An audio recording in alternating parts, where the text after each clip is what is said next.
Alright, so this is still 4.5, solving quadratic equations by taking square roots. The first objective, we were just simplifying square roots. Objective 2 is kind of an extension of that. What if we have square roots on in the denominator of a fraction? We have to get rid of those. So you're going to be able to simplify radicals by multiplying by a conjugate. And what I mentioned at the very beginning of this is conjugate is a word that means something that's similar in some way and then opposite in another way. So if you know anything about Metroid, this is the third in the Metroid Prime trilogy. And here you've got Samus and Samus's dark doppelganger. So they're the same but kind of opposite. So I think it's a perfect a metaphor for conjugate there. Okay. So let's just take a look at these two products here. The square root of 5 times the square root of 5, and then say what kind of number that is. Right now, the square root of 5s, these are both irrational numbers. So the square root of 5 times the square root of 5 is the square root of 25, which is just 5. And now it's a rational number, which is kind of nice. Okay, 2 plus the square root of 5, that's one radical number. It's an irrational number. It just looks weird, looks a little bit more complicated than you used to, but it's still an irrational number. And we're going to multiply it times 2 minus the square root of 5. And we do this just like foiling. So 2 times 2, it gives me 4. 2 times the negative square root of 5 is minus 2 square root of 5. Now I do my inside terms. That's a positive 2 square root of 5. And then the last one is a negative square root of 25. Take a look at these middle terms and they cancel out. I probably should have been able to realize this because this looks just like the factors from a difference of two squares where the middle terms cancel out. And then it would be the first number squared and the last number squared, the difference of those two things. So bring down my 4 minus the square root of 25, which is 5, negative 1. And this is also a rational number. So this is handy because this is going to show us a way that we can get rid of square roots on the denominator of fractions. These, on number 2, are called conjugates. That's Rowan getting into the Xbox, if you heard that noise. Okay, so radical expressions a plus the square root of b and a minus the square root of b are called conjugates. You can see that they're similar because they look exactly the same. They have the exact same numbers in them, but they're opposite in that one is positive in between them and one of them is negative. And the product of any two conjugates is always a rational number. Whenever I multiply this out, this is just like what I did on the previous slide, but now it's kind of proving it in general with some algebra. It's the difference of two squares, so it's the first one squared minus the second one squared. The square and the square root cancel, and I'm left without any square roots anymore, so now it's a rational number. Conjugates are magic that way. So, this first, this exercise 8, just finding out what is the conjugate of this radical expression. So on the square root of 7, think of the square root of 7 as 0 plus the square root of 7. And so its conjugate would be 0 minus the square root of 7, or you could just say negative square root of 7. Conjugate on number 2, 5 minus the square root of 11, just change that minus sign to a plus sign. 5 plus the square root of 11. This one looks backwards, so we could just switch it around, 9 plus the square root of 13, and then take its conjugate by turning that plus into a minus. 9 minus the square root of 13. You'll see in a little bit, maybe, if you're lucky, that it wouldn't have mattered if I had just said the conjugate was the square root of 13 minus 9, because whenever I multiply these together, the square roots will still cancel each other out.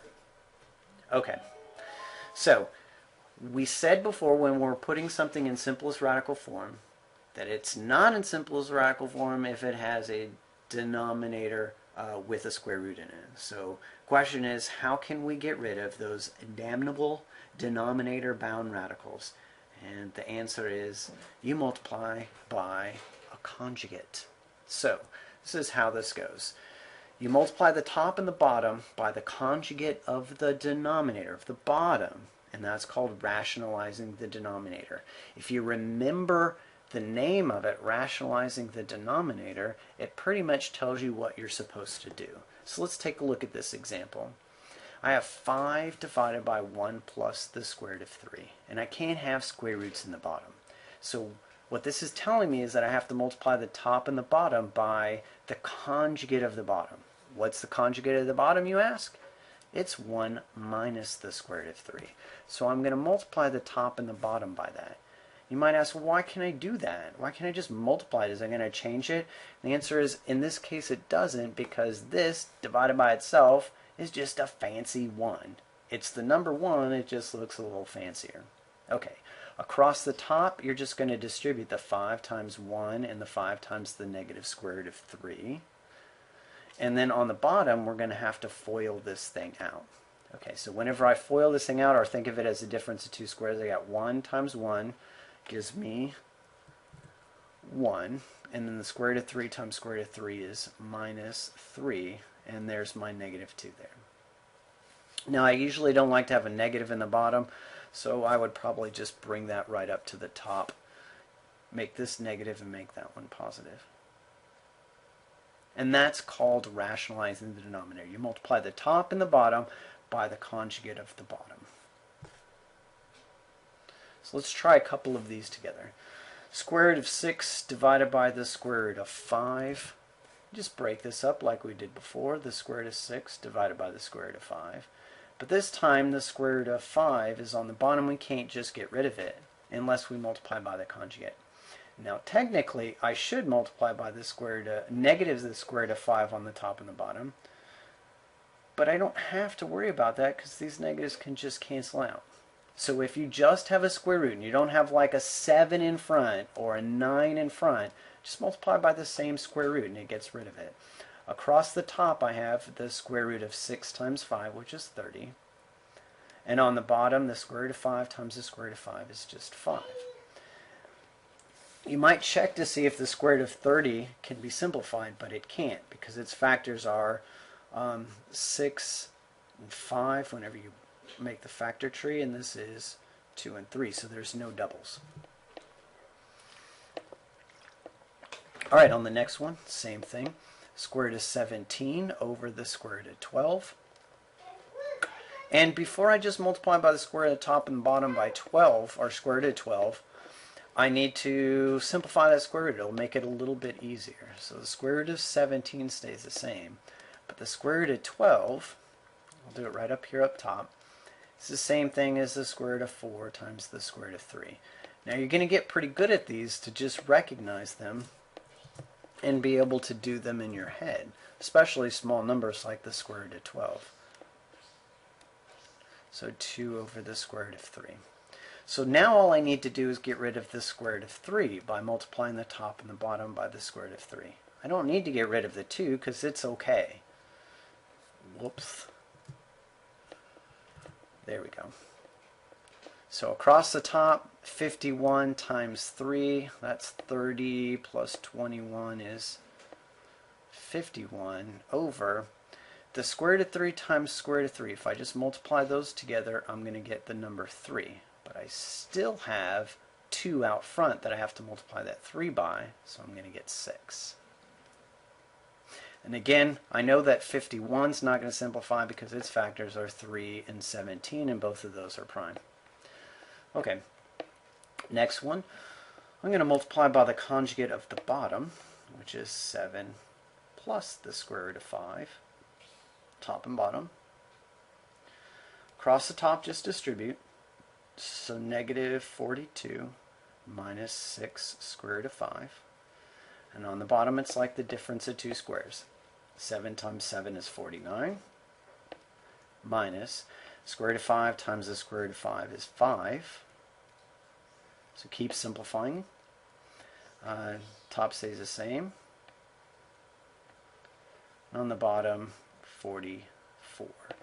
And now you might notice that everything in here is even, so you can keep simplifying that. I can divide everything by 2. I get negative 21 minus 3 square root of 5 Divide the bottom by 2 also, we get 22. If you had left it like this first one here, I probably wouldn't make that big of a deal out of it just yet. Okay, last one, multiply top and bottom by 9 minus the square root of 7. It's the conjugate of the bottom again. Top, just distribute the -1, so -9 plus the square root of 7. And then on the bottom, like the difference of two squares, 9 times 9 is 81. Minus square root of 7 squared is -7. -9 plus the square root of 7 all over 74.